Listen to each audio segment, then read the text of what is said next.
Steph. This is my wife, Jay. And we are glad you tuned in. Like, subscribe, leave a comment, tap the notification button so you'll be notified when we post new videos. So, hey, listen, we're a day away from our anniversary, and today we're just talking about everything marriage, the secret to 15 years of happy marriage. I don't know if we got secrets, but here's our top, I would say top 5 things to a healthy marriage and 15 years, right? So 15 years tomorrow, and you know, we're out celebrating, we're on vacation, and we're happy to just relax, you know, kick back, chill. It's great to just like enjoy each other, spoil each other. Man, dinner was great. Oh my we've goodness. been just chilling, man. You know, when you work as hard as we do, Amazing. it's good to just chill, man. Kick back and chill. Like, this is like the kickback, you know. So, number one, I would say my number one, and I'll let you do a number one or number two. Doing number ones, number twos. So, my number one is communication. I think that's key in any relationship, any friendship, any working relationship, any business. Communication. You gotta communicate. You gotta be able to talk to your spouse, talk to your boyfriend, girlfriend, whoever you're in a relationship, whether it be a working relationship, business relationship, a partnership. You gotta be able to properly and effectively communicate with each other. And in a relationship, you know, with us, we are like, you know, peanut butter and jelly, you know, the cream in the Oreo cookie, you know. I don't know. So, you know, the marshmallows and the Lucky Charms, you know, it's like, you know, you got to be able to communicate with each other and just be open and honest with each other.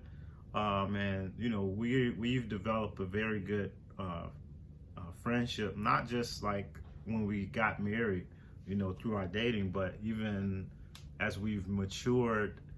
I mean, we don't look old at all. Like, we like, y'all married 15 years. Like, every y'all time we say it, y'all still like babies, which is good. But you know, communication is my number one. And I'm gonna say my number one is. We're doing number one. I know it's okay. We're all right. number one. Number one. Number one is God. God first. Is Where was I? Where was I? Everything. I mean, He's Where was in everything. I kid you not. If it wasn't for God, we wouldn't be where we are today. Bless up. Bless up. Yes, God we the is best. So, God is so good. He's amazing. So I mean, we wouldn't have made it this far without God. Period. That's it. That's all I gotta say. God, number one. And you know what though, to add to that, a lot of people have a negative aspect when it comes to God and relationships. I think we should do a video on that as well, because God is like, you know, there's like devil's cake is always better than angel's cake, right? Really?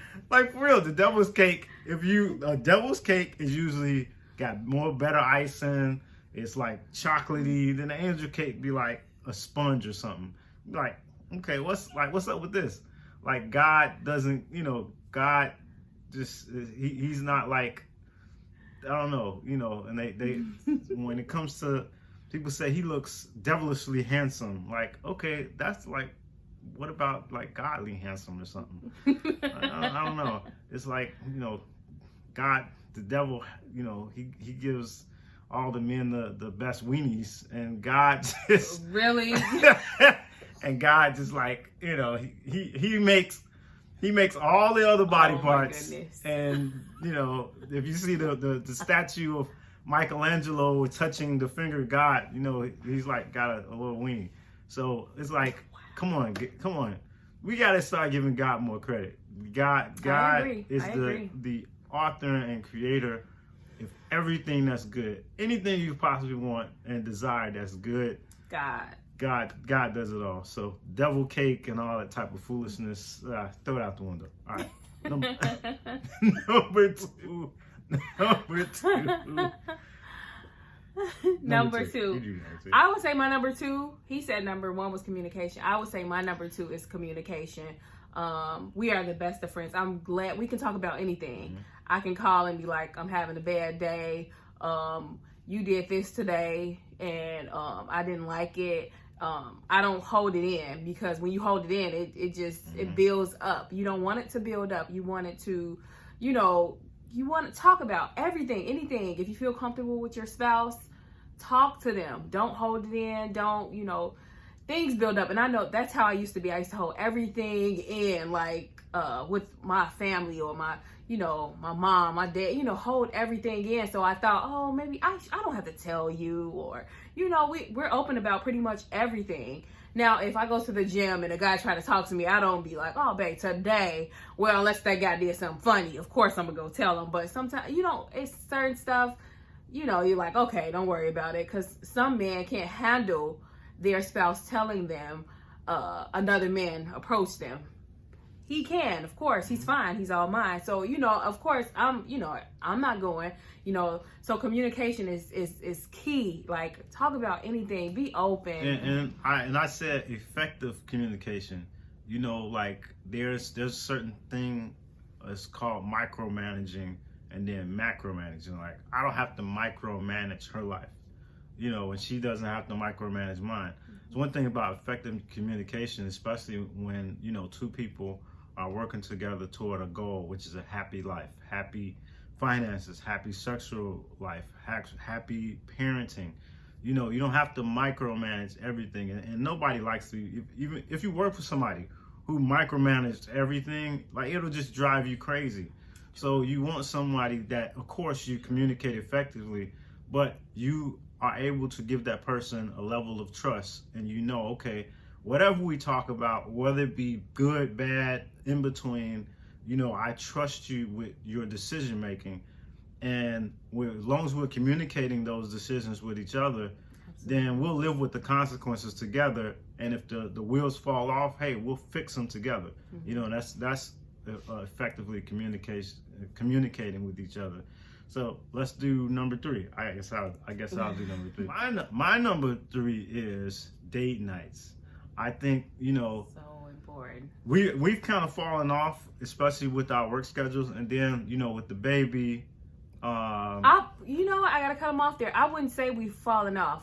We've been on so many trips this year. We have. We've been. I think this is our 7th trip. But we've been on so many trips. It's not date nights, but I guess for me, I'm like, that could be another. That's another one though. That's a. You're that cutting is into another one of the one. numbers. Come on now. Okay, well, all right. I'll let you have it. Go ahead. All right, so here I go again. Bring it back. Date nights. We have kind of fallen off with our regular date nights while we were at home because of our work schedule, especially with the baby, with COVID and everything that's going on. Yeah.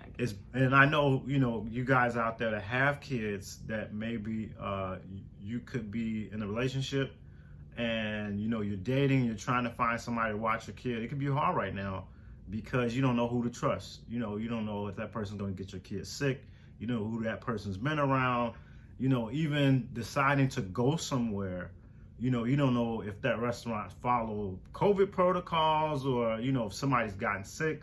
So it's all kind of scary situations trying to date now, because of what's going on.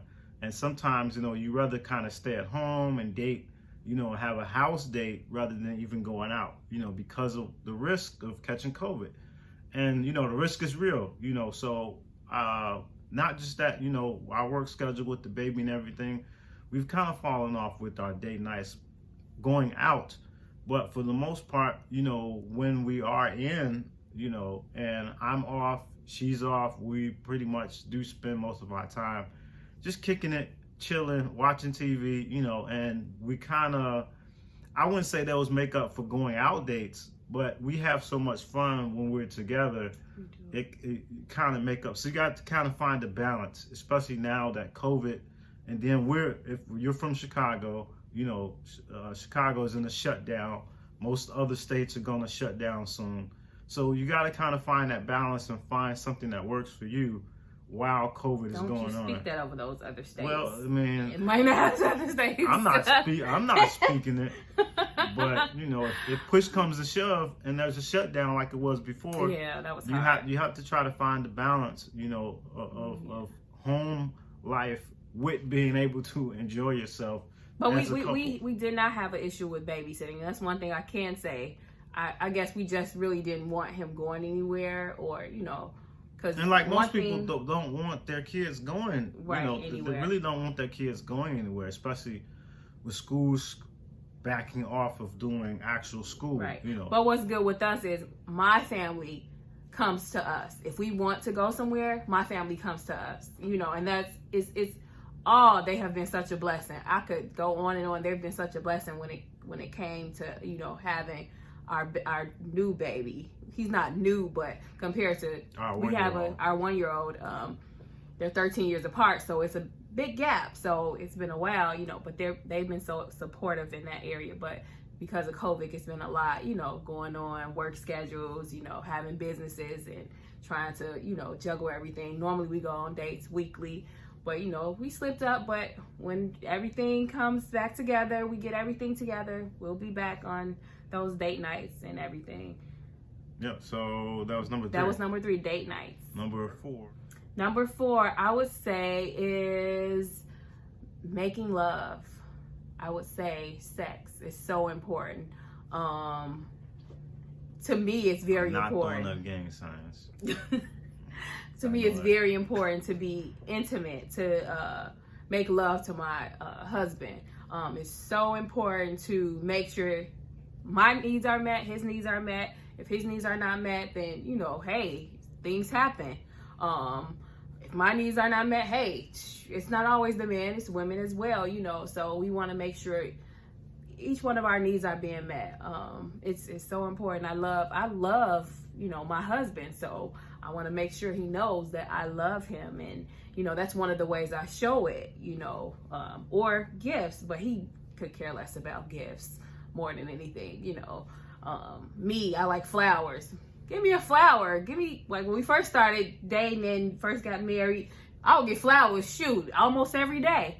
When the last time you got me some flowers? Last month? I guess I am working on that. I saw something on Facebook just a minute ago that will blow your mind. I'm working on that. You know, I'm working on it. So that's an important thing. Got me sweating over here.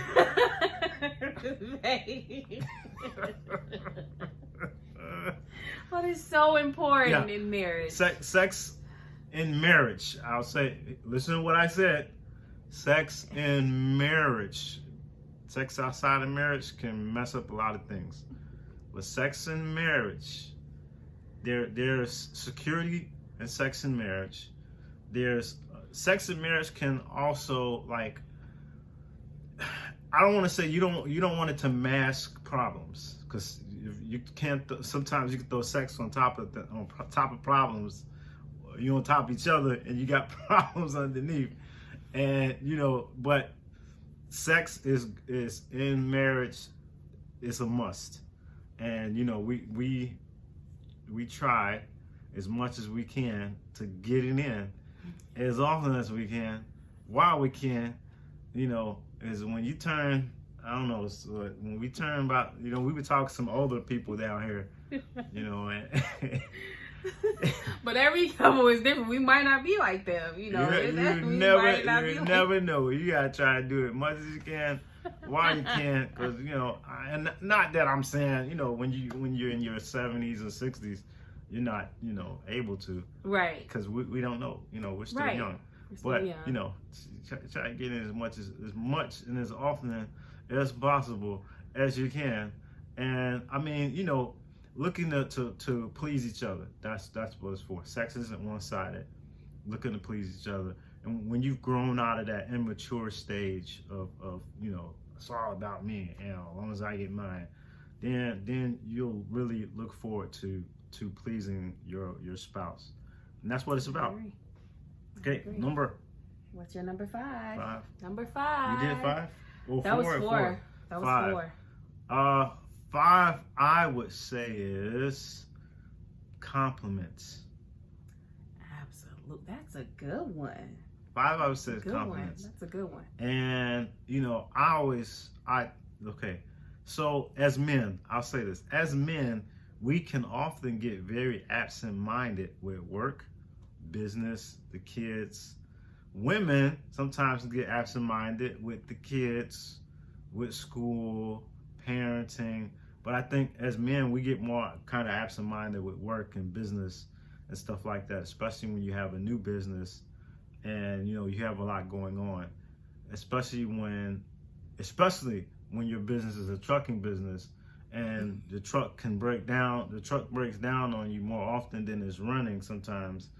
That can really, kind of weigh heavily on your mind. And any other business, that when you have things that just doesn't go your way in your business, that can weigh heavily on your mind. You forget, man, she put on a nice outfit and can walk right past you. And just because your mind is somewhere on your business or on your job, on your work, you forget, you didn't even notice. 2 or 3 days later, she comes back, and you're like, Or she gave you the silent treatment for a little bit. The silent treatment for a little bit. You didn't see my hair? You didn't see that nice outfit? What about my meal? I just made a good meal. What, something, you want to, or I went to the gym today. Do you notice anything? Things like that. Women wants those compliments. You do. Yeah, you look swole. I'm always giving him, always letting him know, hey, handsome, hey, I always make sure he knows, oh, babe, you look sexy getting off that truck. I should have held my phone out just so I can record. That's me, though. I'm always like that. I'm very, I would say, kind of compliment shy, and I don't really pay it. Of course, I pay her comments mean something, but because I get embarrassed when I get compliments, so I kind of don't take it as heavy. Well, I do, and that's why I get embarrassed. How about that?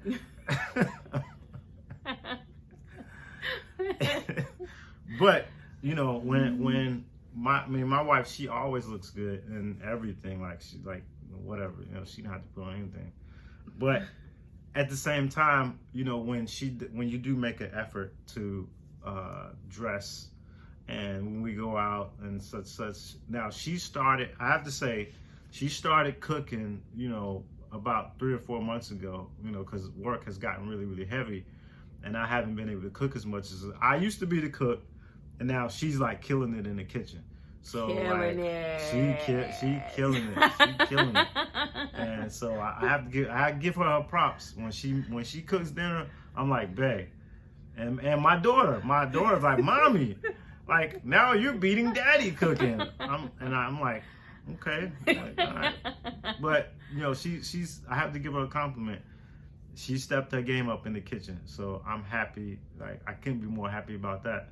To come home and have a very good cooked meal, something that I can be pleased with. So she stepped her game up, and complimenting your spouse, your boyfriend, girlfriend, your relationship, your partner, compliments, because people want to feel appreciated. People want to feel, even if they know they're because I know I'm beautiful. I don't, even if they know that he knows he's fine, he's handsome to me, come on, but you still want to hear those. It just feels good for the person you're with to say to be acknowledged. Oh my God, I'm beautiful. Somebody walk up to me, oh, thank you. My husband tell me that all the time. Thank you. I appreciate it. But you want to feel everybody wants to feel. People want to feel acknowledged. Absolutely. Especially that you value them. It's not the compliment itself. It's the fact that you value me. and that, you know, a person doesn't, after a while, a person will feel almost like used, or, you know, you want to feel like valued by that person, you know, and it's very, compliments are very important. The persons feel valued, person feel like they're being appreciated for the things that they do, and that's all it comes down to, you know. And I think, you know, those 5 things will take your relationship a long way. God they first, will. God, communication. What was 3? What was 3? What was 3? We should do backwards. Said 4. 3 was date nights. Date nights, 4 is sex, and 5 is compliments. Oh, we made it. All right, let's do it one time. Good. 1, God first. Yep. 2 is communication. 3 is date nights. 4 is sex. 5 is compliments. Our top 5. This was awesome. 5. If you want to hear more about this, or if you want to talk about more, get deeper into it, we will.